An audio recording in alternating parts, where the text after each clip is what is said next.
In today's video, I'm going to teach you how to design a one-page website from scratch. Figma to website.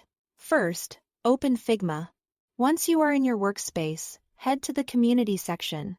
This is where creators share ready, face-to-face files. In the search bar, type one-page website or landing page. You'll see a range of templates designed by professionals. Templates let you skip the blank canvas and focus on refining structure, content, and style, rather than building every block from scratch. Look for a layout that already includes common sections like a hero area, features, testimonials, and a call to action. So you have a solid foundation. Select the template you like and open it in Figma. It will load into your drafts so you can edit freely. Take a moment to explore the layers and frames, noting how the sections are organized. Many community templates use components and auto layout, which makes changes quicker and keeps spacing consistent as you tweak things. Now replace the placeholder images with your own visuals. Click on an image and in the right sidebar, use the fill section to replace it with your asset.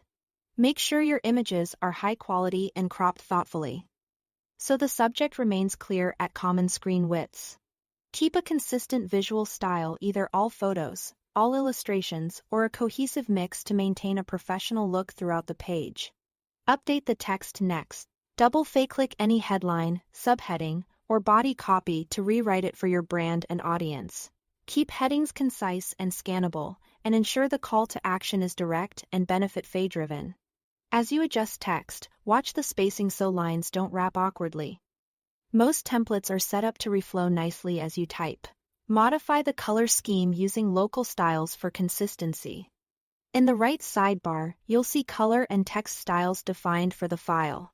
Instead of changing colors one by one, adjust the primary, secondary, and neutral styles there.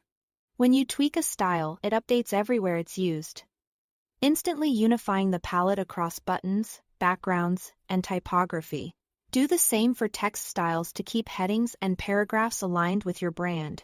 Finally, drag and drop components from UI kits to add new sections. Open the Assets panel, locate the components included with the template or in your libraries, and pull in elements like FAQs, pricing tables, or feature blocks. Match their styles to your local styles so everything feels seamless. That's all to it.